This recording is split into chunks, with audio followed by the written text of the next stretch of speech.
मनीष गर्ग सिंगूर। पश्चिम बंगाल में 1.5 दशक पहले ममता बनर्जी ने जिस सिंगूर के सहारे अपनी राजनीति को परवान चढ़ाया था, उसकी सिंगूर से सहारे ही अब भाजपा ममता बनर्जी की घेराबंदी में जुट गई है। गुरुवार को सिंगूर पहुंच केंद्रीय कृषि मंत्री शिवराज सिंह चौहान ने ममता बनर्जी के नेतृत्व वाली टीएमसी सरकार पर तीखा हमला बोलते हुए कहा कि सिंगूर की जमीन पर न खेती हो रही है और न ही कोई उद्योग स्थापित हुआ है। ये भूमि अब सीधे सीधे राज्य सरकार की विफलता का प्रतीक बन चुकी है। अपने दौरे के दौरान शिवराज सिंह चौहान ने सिंगूर में उस विवादित जमीन का भी निरीक्षण किया, जहां कभी टाटा मोटर्स का नैनो प्लांट प्रस्तावित था। सिंगूर बना ममता दीदी की विफलता का स्मारक। केंद्रीय मंत्री शिवराज सिंह चौहान ने कहा कि सिंगूर का नाम सुनते ही टाटा फैक्ट्री आंदोलन याद आता है, जिसके सहारे ममता बनर्जी सत्ता तक पहुंची। लेकिन आज सिंगूर की हालत देखकर मैं हैरान रह गया। न वहां फैक्ट्री बनी, न जमीन खेती के लायक छोड़ी गई। जमीन के नीचे सीमेंट कंक्रीट भरा पड़ा है और उसे हटाने का कोई प्रयास नहीं किया गया। उन्होंने कहा कि 10 साल बीत गए, लेकिन किसान आज भी वहीं खड़ा है। न खेती कर पा रहा है, न कोई उद्योग लगा। किसानों की आंखों में आंसू हैं। वो कह रहे हैं, हम तो कहीं के नहीं रहे। ये स्थिति ममता सरकार की नाकामी का जीता जागता प्रमाण है। शिवराज सिंह चौहान ने कहा कि सिंगूर आज ममता बनर्जी की विफलता का स्मारक बन चुका है। ममता बनर्जी ने फैक्ट्री लगने नहीं दी और खेती भी नहीं होने दी। किसान को बीच मंझधार में छोड़ दिया गया। उन्होंने कहा कि ये किसानों के साथ विश्वासघात है। केवल सत्ता पाने के लिए किसानों की भावनाओं से खिलवाड़ किया गया और बाद में उन्हें उनके हाल पर छोड़ दिया गया। शिवराज सिंह चौहान ने कहा कि ममता दीदी को जनता या किसानों से कोई प्रेम नहीं है, उन्हें केवल कुर्सी से प्यार है। अगर जरा भी संवेदना होती तो सिंगूर को एक मॉडल बनाकर दिखाती, लेकिन ऐसा नहीं किया गया। सिंगूर से क्या है ममता का सियासी कनेक्शन? बंगाल की सियासत में सिंगूर आंदोलन के बाद ही ममता बनर्जी की सियासत को एक नया आयाम मिला था। सिंगूर में किसानों के समर्थन में सड़क पर उतरी ममता बनर्जी ने 34 साल के लेफ्ट के शासन को उखाड़ फेंका था। सिंगूर के किसानों के साथ साथ प्रदेश की जनता के मन में ममता बनर्जी ने ऐसा प्रभाव छोड़ा कि 2011 के विधानसभा चुनाव में उनकी party all India Trinamool Congress को बहुमत हासिल हुआ और बंगाल में पहली बार टीएमसी की सरकार बनी। सिंगूर आंदोलन के दौरान ममता बनर्जी का कहना था कि सिंगूर में किसानों की जमीन पर उद्योग स्थापित नहीं होगा। आखिरकार उनका आंदोलन सफल हुआ और टाटा को यहां से वापस जाना पड़ा। 2011 के विधानसभा चुनाव में ममता बनर्जी ने किसानों से जमीन लौटने का वादा किया था और बाद में किसानों को जमीन लौटाई भी गई। वहीं इस बार बंगाल चुनाव में भाजपा ने उसी सिंगूर से ममता बनर्जी को घेरने की रणनीति अपनाई और इसका आगाज गुरुवार को केंद्रीय कृषि मंत्री शिवराज सिंह चौहान ने सिंगूर से कर दिया है। किसान ने कसर नहीं छोड़ी, फसल भी बहुत अच्छी आई, लेकिन टीएमसी की सरकार के निकम्मेपन के कारण, ममता दीदी के उदासीनता के कारण और किसान विरोधी नीतियों के कारण आज किसान का आलू माटी के मोल में किराया कोई खरीदार नहीं मिल रहा। जितना पैसा लगाया उतना निकालने की स्थिति नहीं है। अभी मुझे जगह जगह लोगों ने बताया 100 रुपया में 50 किलो आलू, 100 रुपया में 50 किलो। क्या करेगा किसान? आज मैं केवल भाषण देने नहीं आया, अभी चासी की मंच पे जाऊंगा और वहां किसानों से बात करूंगा।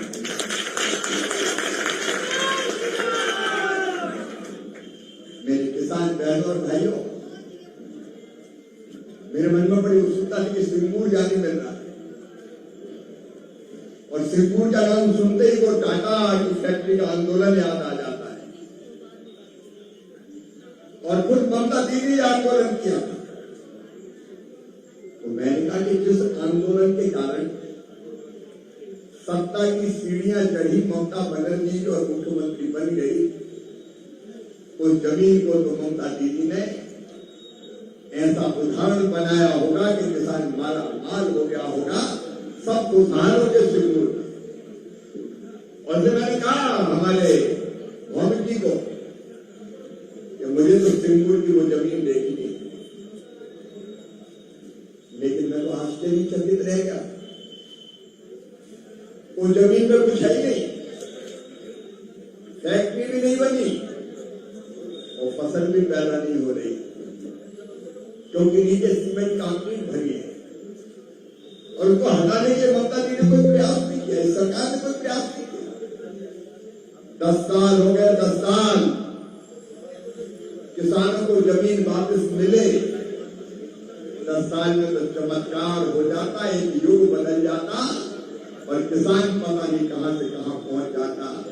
लेकिन मैंने जब हटाकर बात की तो किसान की आंखों में आंसू थे।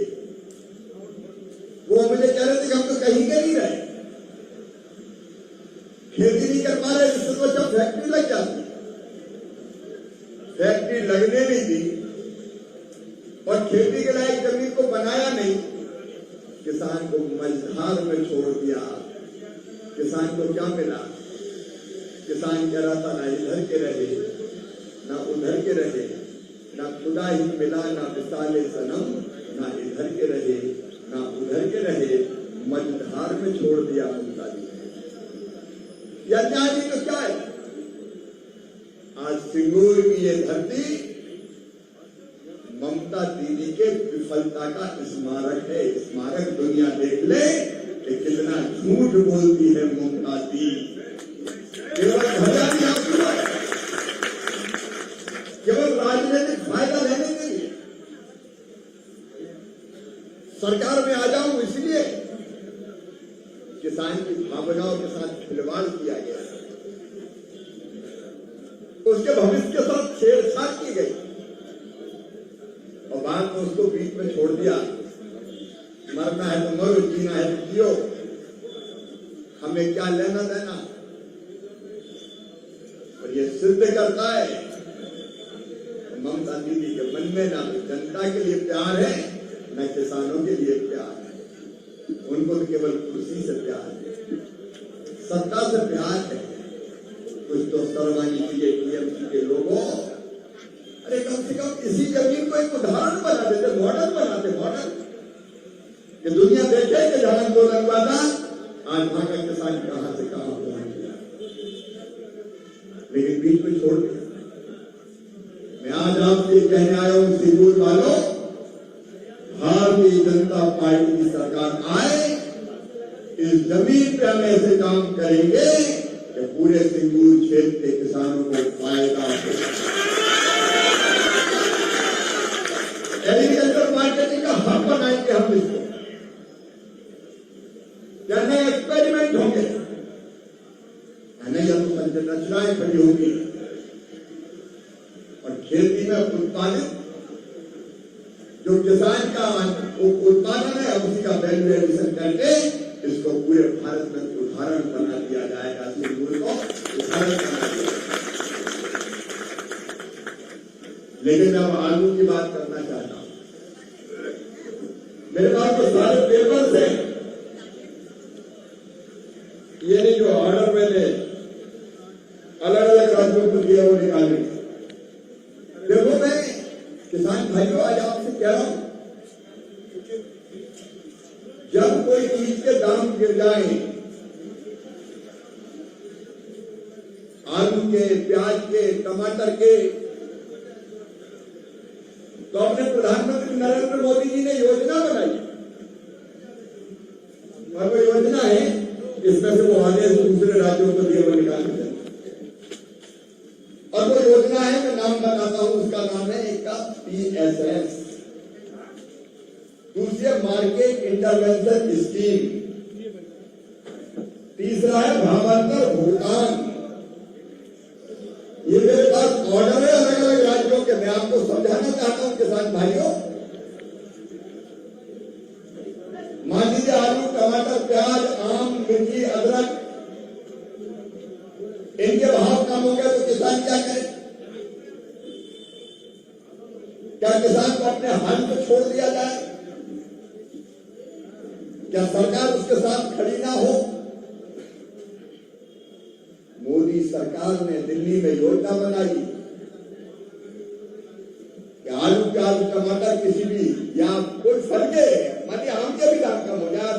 दाम कम हो जाए, मिर्च के दाम कम हो जाए। तो हमने तय किया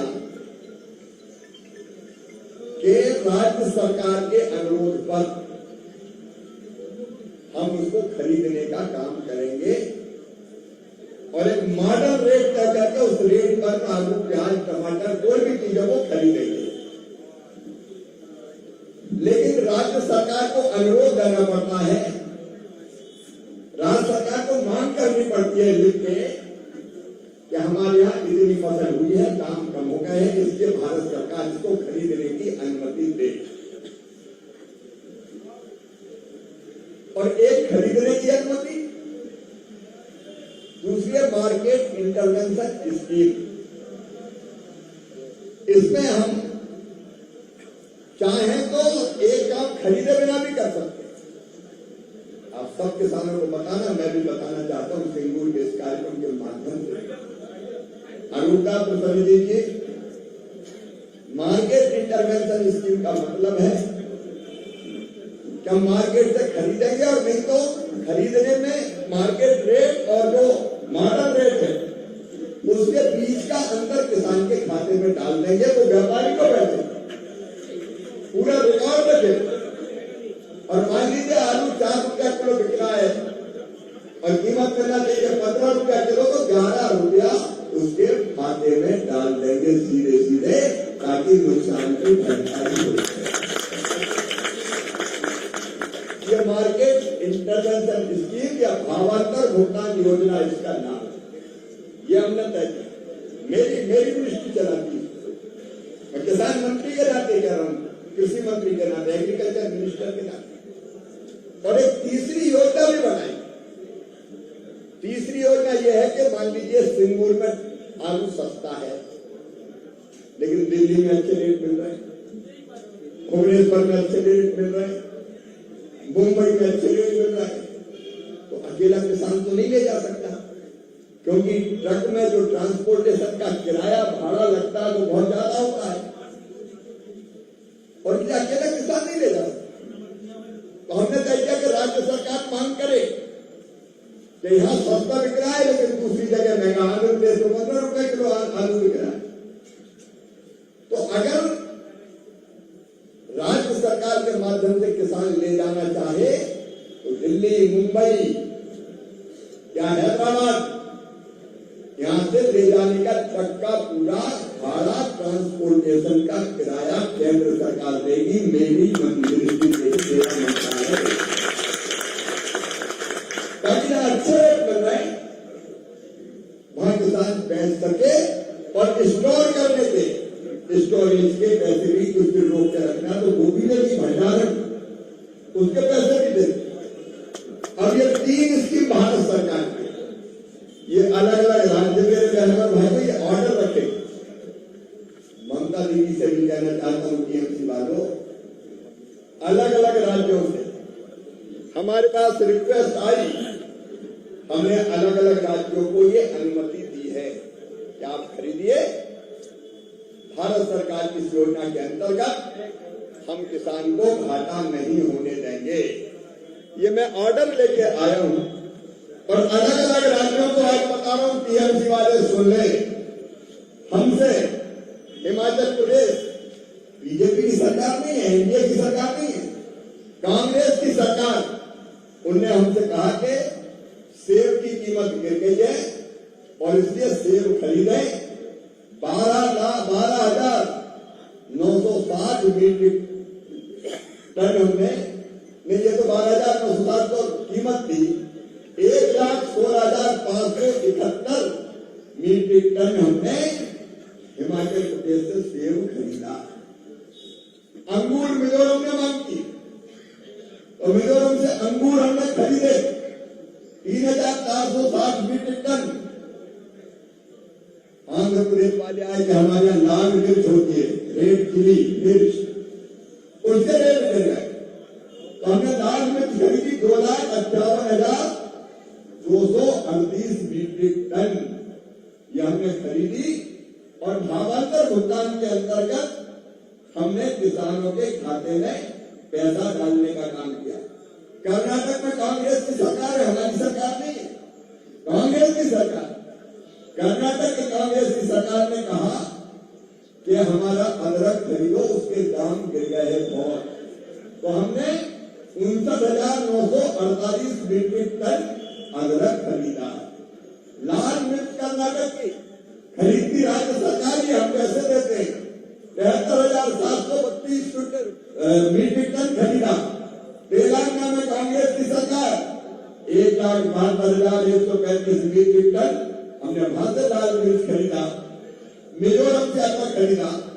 आम पिछले बार कर्नाटक में दाम कम हो गए आम के, तो कर्नाटक की सरकार हमारे पास आई कि हमारा आम खरीदने की अनुमति दो। हमने 2,50,000 मीट्रिक टन आम खरीदने की अनुमति दी और जो अंतर का पैसा था वो किसान के खाते में डालने के लिए कर्नाटक सरकार को दे दिया। तो हमने आम खरीदे। आंध्र प्रदेश से प्याज की खबर आई कि प्याज के रेट घट गए, तो हमने 97,887 मीट्रिक टन प्याज खरीदने की अनुमति दी। ये उदाहरण मैं दे रहा हूं और मीडिया के मित्र सामने उनके सामने दे रहा हूं।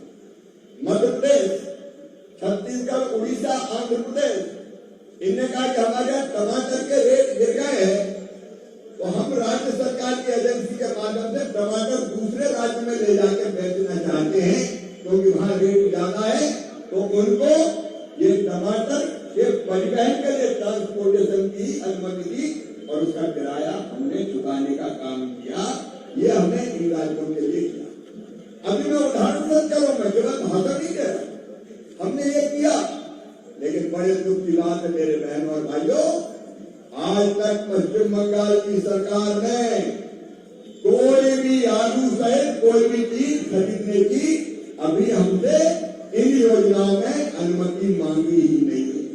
मैं आज ममता दीदी आपको पूछना चाहता हूँ, आपका क्या बिगड़ता है? मैंने फोन करवाया आपको, मैं जिम्मेदारी से करूं। भारत सरकार के ऑफिसर्स ने फोन किए, जैसे मुझे आलू का पता पड़ा कि कीमत बहुत गिर गई है, कि आप खरीदी के लिए अनुमति मांगिए, चिट्ठी भेजिए, लेटर भेजिए। उन्हें कह दिया हम नहीं भेज सकते, अभी तो चुनाव में लगे हुए, कौन भेजे इसका पता ही नहीं है। ममता दी क्या जाता है आपको? अब जब सरकार से अनुमति मांगती, हम खरीदने की अनुमति देते, वहां से जो जरूरी पैसा देते, आपका क्या बिगड़ता? किसानों ने आपका क्या बिगाड़ा है?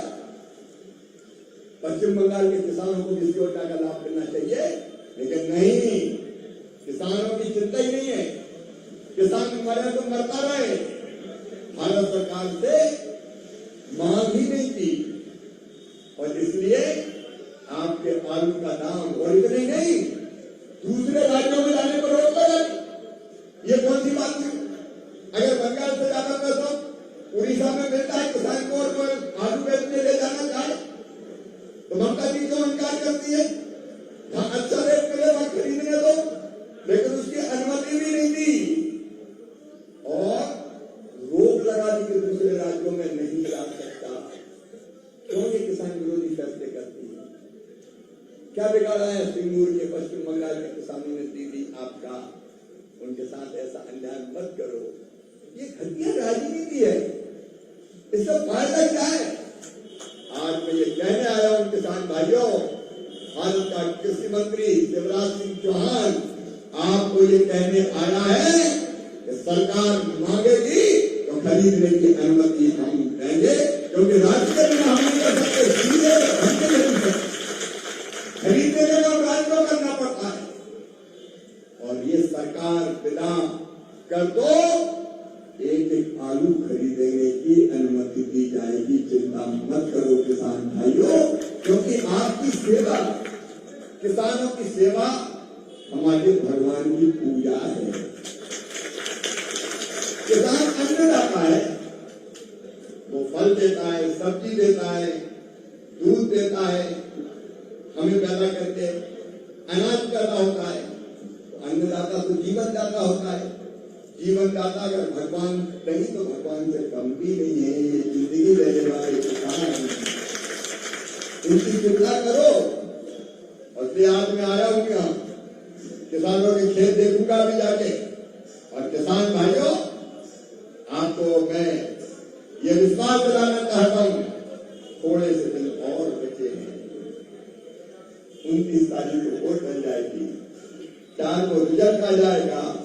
चिंता मत करो, मुझे विश्वास है कि पश्चिम बंगाल की जनता ममता जी के अन्याय को समाप्त कर देगी। सरकार बनेगी, भारतीय जनता पार्टी की सरकार, एनडीए की सरकार बनेगी और डबल इंजन की सरकार किसानों की हर समस्या का समाधान करेगी। इसलिए हम आपको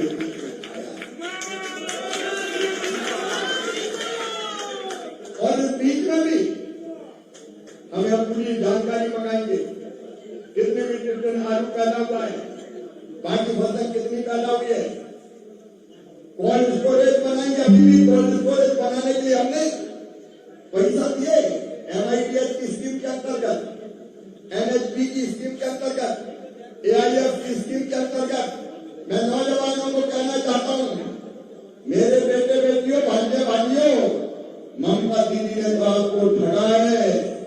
नौकरी मिली नहीं, काम मिला नहीं, बेरोजगार कर दिया और चुनाव आ गया तो ये भत्ता ले लो, भत्ता ले लो, भत्ता ले लो, बर्बाद कर दिया बच्चों।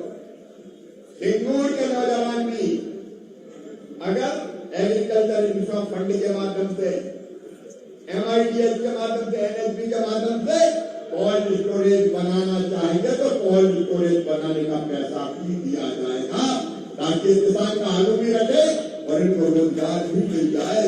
दोनों तरह के काम हम करेंगे। आज बाकी मुद्दों पर मैं बहुत लंबा नहीं बोलूंगा, क्योंकि मैं आज किसानों के लिए, प्रत्याशी के लिए आया हूं, लेकिन ये विश्वास दिलाने कि आपके उत्पादन की आलू की पूरी कीमत देने में हम कोई कसर नहीं रखेंगे। आप चिंता मत कीजिए। ये जो काली रात है टीएमसी की, ये रैन अंधेरी बीतेगी, उषा जब कुछ चढ़ाएगी, पकवान चलाते जाएंगे, मंजिल आएगी आएगी। और ममता जी इतना मत सताओ, इतना न्याय मत करो, किसान को इतना मत रुलाओ। नूर की एक किरण ममता दी, नूर की एक किरण जुल्मात पर भारी होगी, रात तुम्हारी है लेकिन सुबह हमारी होगी। अटल जी ने कभी कहा था, अंधेरा छटेगा, सूरज निकलेगा, कमल खिलेगा। मेरा विश्वास है हमारे पश्चिम बंगाल में अब कमल खिलने के दिन आ गए हैं, और से इंतजार कीजिए। और इस बीच में आपके संपर्क में रहूंगा किसान भाइयों, चासी भाइयों और बहनों, और इस जो तकलीफ है ये तकलीफ दूर करने में कोई कसर नहीं छोड़ूंगा। और मैं केवल मंत्री नहीं हूँ, मामा हूँ, तो हर कभी आप कर सकते हो। दिल्ली में भी मामा का घर है, जब जाऊंगा वहां सकते हो। और अध्यक्ष महोदय कांग्रेस जी, आलू के किसानों को याद रखना और मुझे जानकारी देना, मिलकर इस समस्या का समाधान करेंगे। बहुत बहुत धन्यवाद। मेरे साथ बोलिए भारत माता की।